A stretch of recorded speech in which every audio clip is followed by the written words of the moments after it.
Join me today for a virtual tour of all 7 levels of the Erawan Falls in the Kanchanaburi area of Thailand.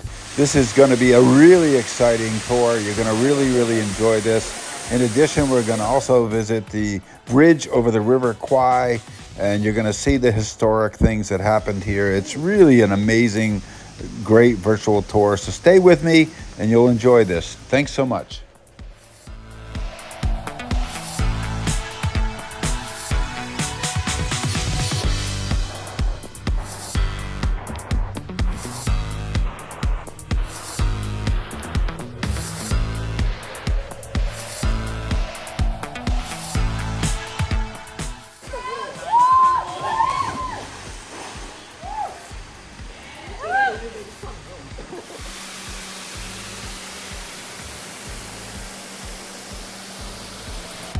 So it takes about 3 to 3.5 hours to drive to Kanchanaburi from Bangkok, but you can get here by train or by bus, or you can arrange a private minivan taxi to get over here.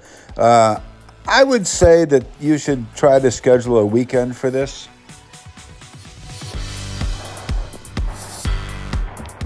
So if you're enjoying this video, I hope you'll hit the like button so this video finds its way to other people. Thanks so much.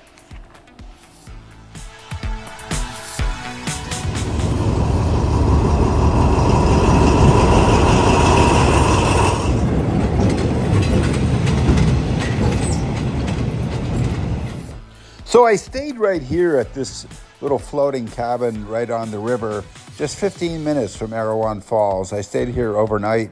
There are dozens of these little resorts all along the river. It's very cheap, dollars between, $25 to $60 a night, including breakfast. And as you can see how beautiful it is. So there's plenty of great places to find a place to stay. This is a great area to get a weekend escape from the city.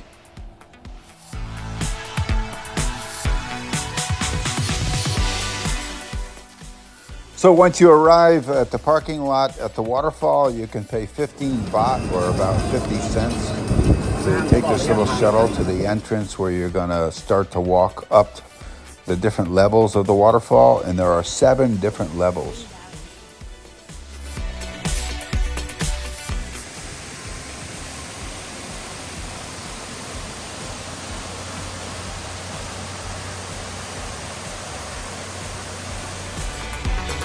It takes about an hour and a half, maybe 2 hours if you want to do it slowly, just to walk all the way up to the top, which is level number 7. So in my opinion, the best strategy to enjoying and making the most out of this waterfall is to hike all the way to level 7 first before jumping in and swimming, so you can see each level and where you want to swim. Also working up a good sweat, so when you finally jump in, you'll really enjoy it.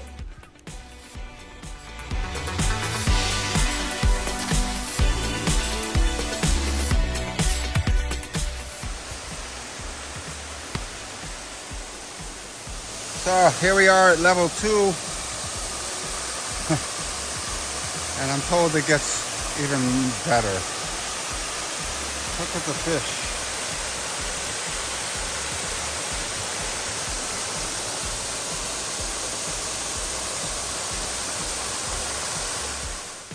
So some people like level 3 for swimming, others have a fondness for level 5. I happen to think, for me, level 7 was my pick. Stay with me and you'll see why, because when we get to the top, that's where I jump in.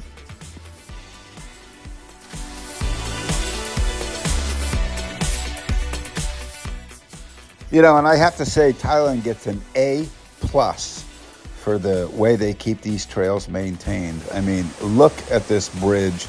Just look at the trails. They're absolutely flawless. They take incredibly good care of them. And I just can't say enough good things about this experience and the way they take care of national parks here.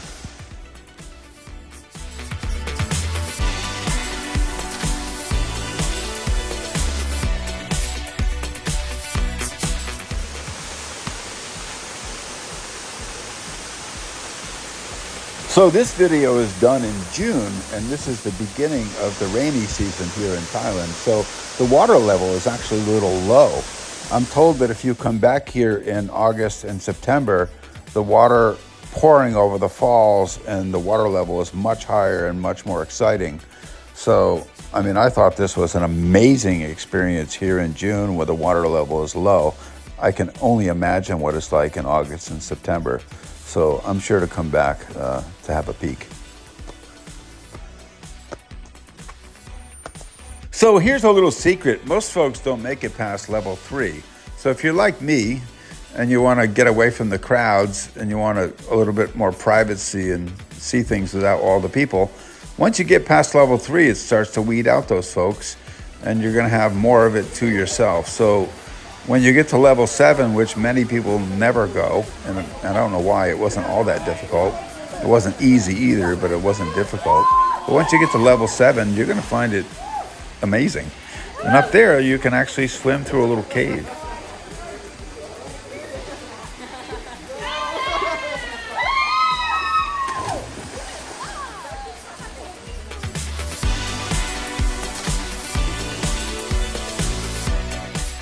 So during the hike up the waterfall, you're going to run into these dresses hanging on the side of these trees in the middle of the forest. And what it is it's an offering to the female ghost spirit that Thai people believe lives in the trees. And if you look in the description of my video, you'll see a detailed link so you can learn more about this practice that Thai people do.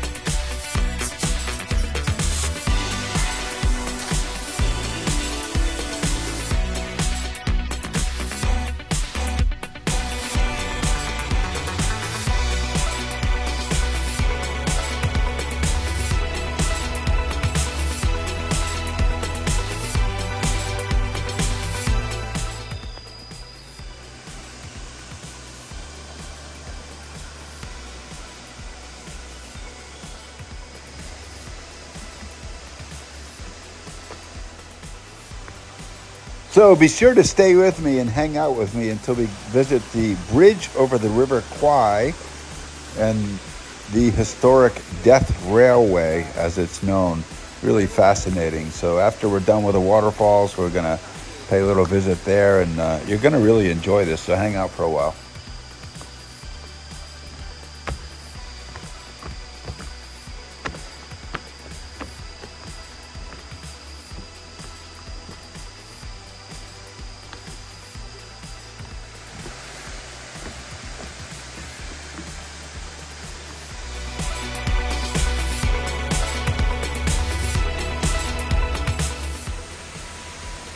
So the water level is definitely a little low, but can you imagine what this looks like when the water level picks up in August and September and October?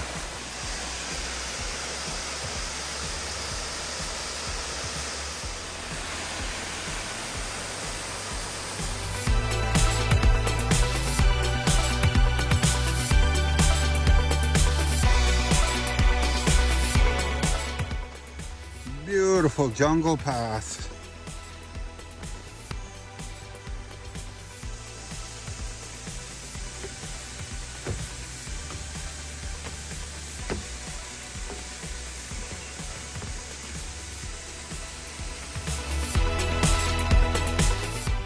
So be sure to hang out with me until we get to level 7, where we're gonna jump in for a super cool, refreshing dip into this absolutely stunning silk turquoise blue water.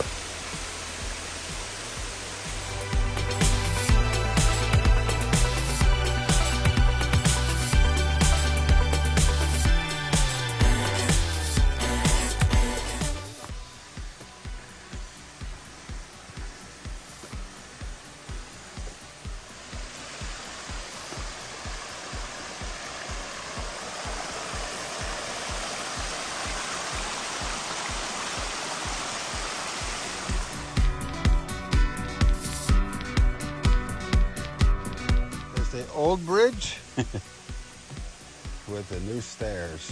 Big difference. Wow.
Oh, so cool!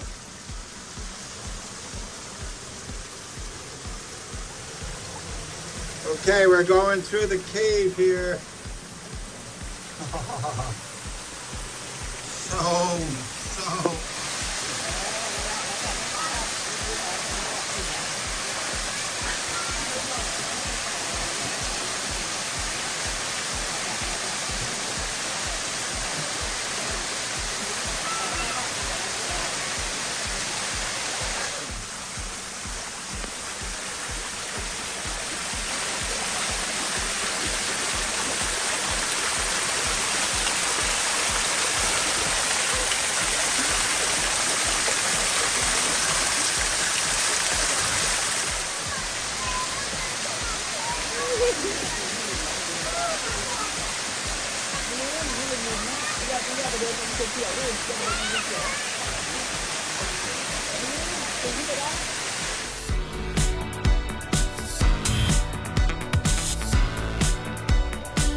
So oh, that tickles.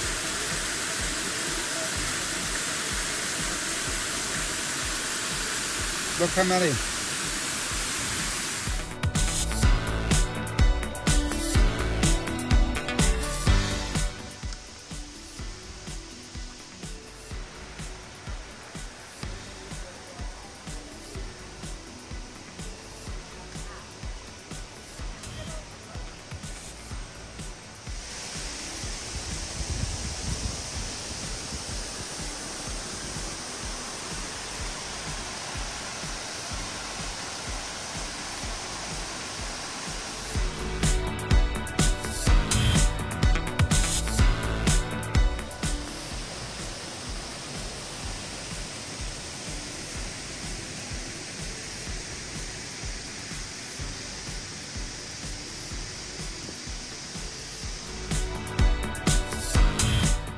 So you can take this bus here directly from the Kanchanaburi bus station, which you can actually take directly from Bangkok.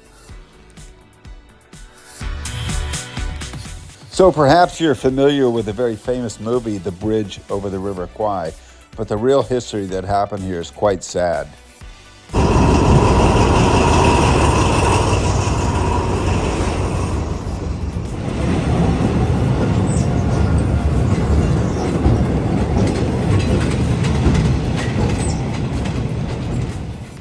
So this railway is known as the Death railway because more than 100,000 men died that were forced to build this railway during the World War II when the Japanese decided to build a railway to connect Thailand and Burma, now known as Myanmar.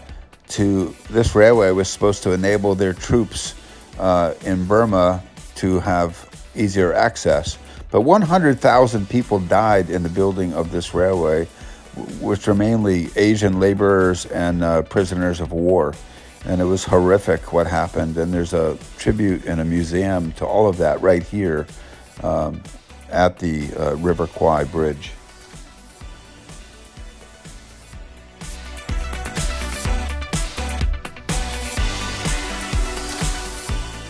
Actually, to be truthful, oftentimes museums bore me to pieces, but I gotta be honest with you, this one was absolutely not boring whatsoever, and it cost like just pennies to get inside and have a look around. So I highly encourage you to pay a little visit to the museum. You'll be surprised.